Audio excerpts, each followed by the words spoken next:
2006 Volkswagen Jetta. Got my boys out here helping me today. Practically rebuilt the entire front end suspension at this point. Years of having it overseas and abuse driving on some less than stellar roads, and finally back in the States and able to get some adequate work done. So the car has an issue when it's super hot outside. I lose fuel pressure and the car will stall out. Now it's not while driving. It's if I come to a stop, say at a stoplight or a stop sign, and then have to go again. There's an instantaneous drop in fuel pressure. So all things kind of point to the fuel pump, which is something else I read online that needs to get replaced and can cause this condition. I got that right here. I've just been waiting on installing it, but we'll get this installed into the car. And first thing we need to do is remove these plastic spacers out.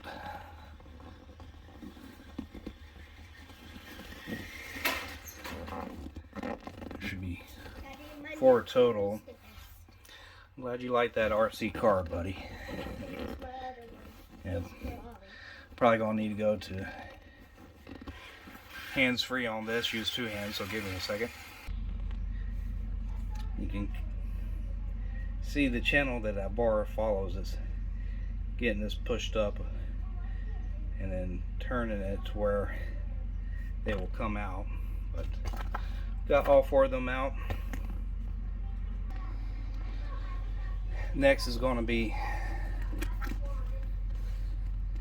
taking the seat out, which actually for me is a good thing. It means I can reroute this cable, maybe get some vacuuming done in here. But it's basically just pulling up on the front end here. I feel like it's latched somewhere. We should be able to get it out. Hold on a second. Yeah, I just had to put a little bit of force on it. This sits down in there and latches in. It's going to be the same thing on the other side. It took quite a bit of wiggling and stuff, but eventually I got it out.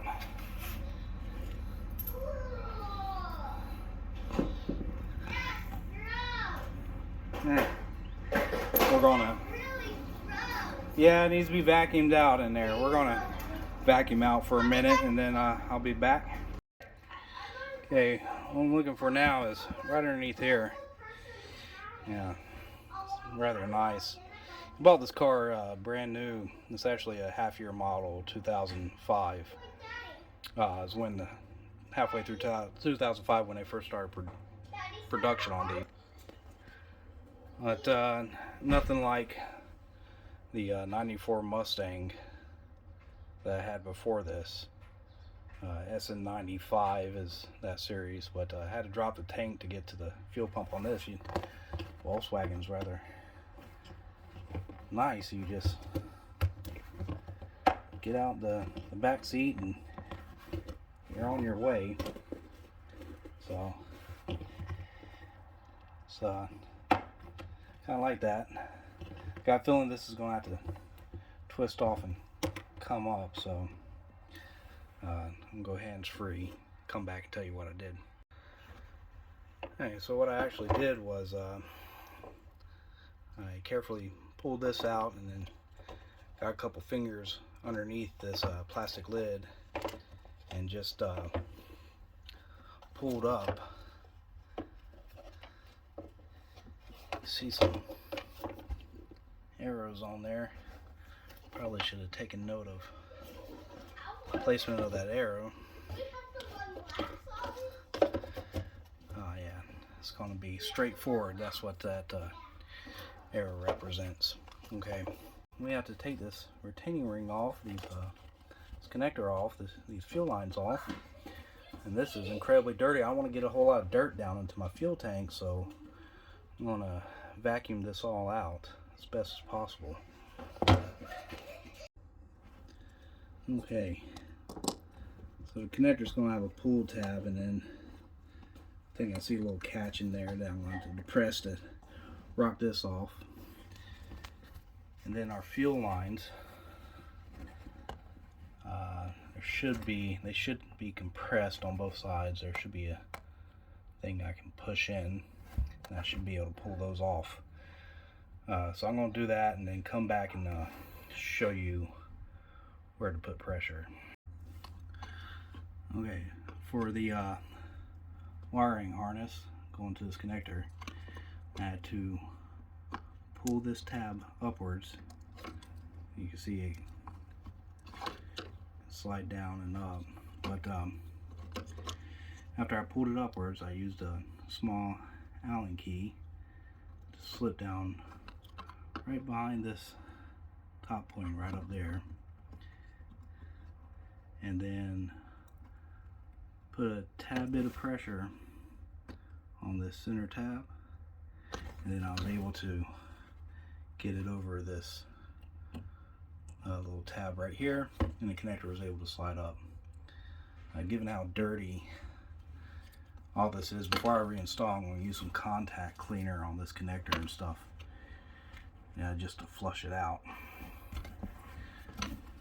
But now we got to do the fuel lines, and if I'm not mistaken, tuck this out to the left. On these fuel lines, you have kind of flat area that's raised, and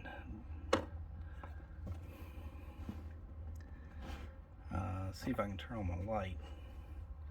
There we go, that makes it better.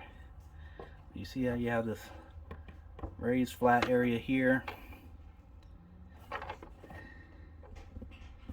and then cylinder on that side, and kind of raised flat area on the back of this. That's actually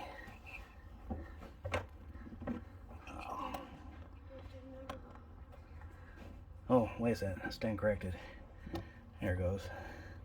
This blue thing has to be depressed, and then this can come up.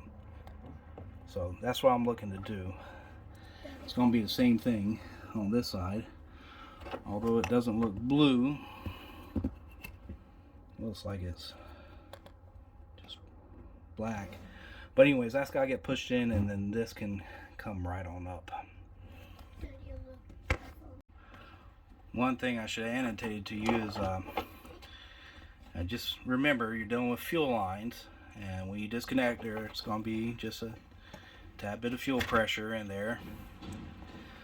So you're going to have a little bit of fuel leak out. Make sure you have paper towels ready to soak up all that excess fuel. Make sure you dispose of them correctly. But next thing we got to do is remove this retainer ring. See if there's any other lifted portion. See this lifted portion? If I'm checking out the back of my car, it is lined up here, so I'm going to want to install it the same way I removed it. So I'm going to get a little hammer and a screwdriver, and probably come into here or somewhere and slightly tap it to counter rotate this, and then should be able to take that retainer ring out. Then we should be able to pull the fuel pump from there. Okay, I got that removed, which will allow us to now pull out the fuel pump. You need to keep in mind where this seats into here, that's keyed. But with that retainer ring removed, and of course all this dirt and debris in here, I want to do a bit more cleaning before I pull this fuel pump out, because we're going to have a fitting that goes underneath the fuel pump. It's kind of like a sill, rubber sill, that needs to go under here, and I don't want to be getting all this dirt and debris down into my fuel tank as well. I need to minimize that to completely removing that possibility as much as possible. Okay, I've vacuumed out what I could. Now time to get this fuel pump out. It's going to be a bit fiddly, so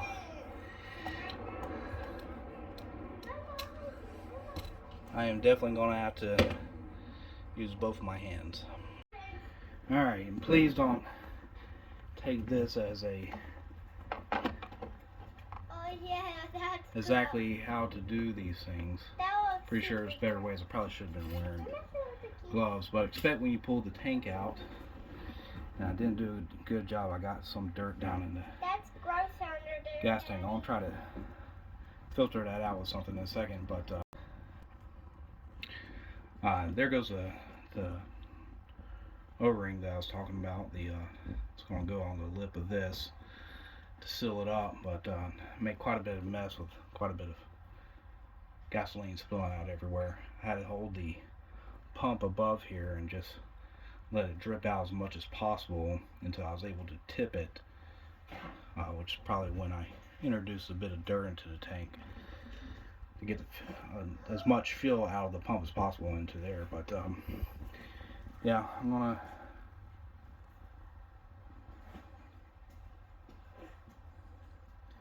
I'm going to get this all cleaned up.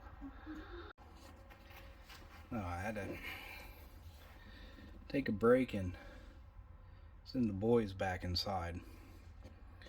It's just too much of a heavy gasoline smell. I don't have any 3M masks, so unfortunately, even though I'm trying to give Mom a break and get the boys to help me out with something, I don't want them breathing this in like I am. I think that's a safer thing to do. Anyways, here goes the replacement gasket. I'm just going to get this slipped over here, here, and then get the pump back in. So, and you got that new gasket in. Wasn't able to get all that dirt and debris out, but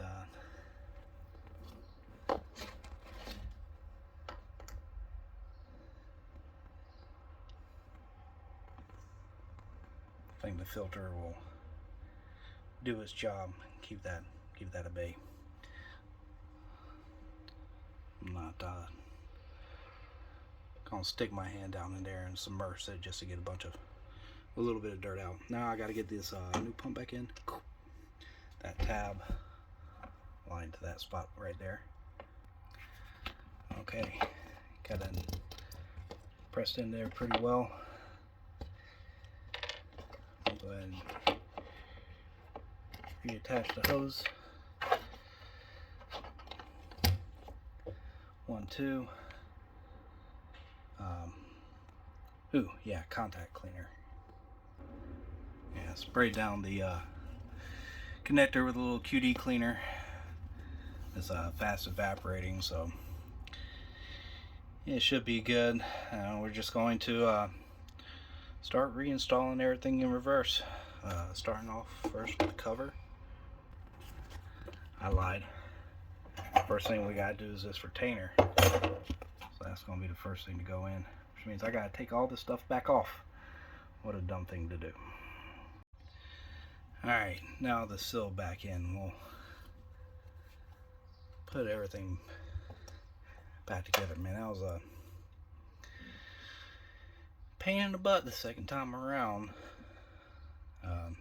Fuel lines kept wanting to get underneath the fuel pump when I was putting it in. But anyways, let's get it back together. Okay, got the lid back on. Now we need to get the seat back in. Let me tell you something. Putting the seat back in way harder than taking it out.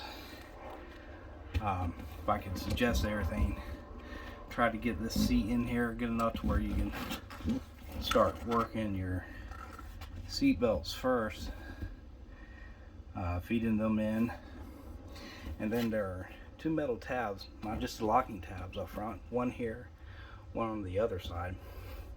You have to kind of lift this seat up enough to get over onto the other side of the tab. When moving this thing in place, otherwise it's going to catch. If you try to slide directly, it's going to catch on tab. You have to literally get the back side up and over that tab and pushed in before you can get this whole thing up front in place. But now that it is, it's just getting the plastic pieces back in. Okay, got all 4 of them back in. Found loosening the back seat and just slightly laying it down so I can pull upwards here easier, allow for enough gap to get these back in. Somewhat easy. I would still say it was more difficult getting things back in than it was taking it back out. But now we get at that, time to start up the car. Okay, I heard the fuel pump spin up when I opened up my driver's side door. Let's see what happens.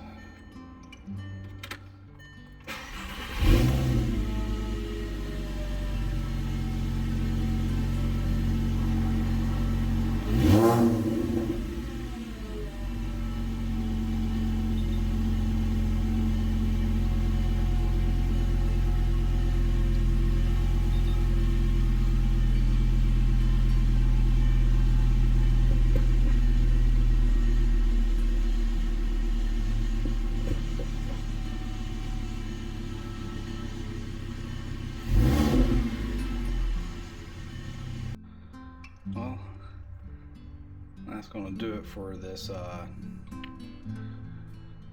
MK5 Volkswagen Jetta 2.5 liter fuel pump replacement. Older car, had it since the assembly line, pretty much. No plans to get rid of it, just keep it going. One day probably be the kids' car till they wreck it, most likely. Anyways, if you've enjoyed this video, please consider subscribing to this channel for more repair content. You know, I'm not so much of a mechanic, just mostly with my car. A few friends, people have asked me for help, but primarily electronics and other repairs. And anyways, give it a thumbs up if you desire, but leave some comments and doobly-doo down below. Pretty sure some of y'all will be screaming at me for not wearing a 3M mask or having gloves on, and that's fine. Do what you want to, but anyways, take care. Have a good one.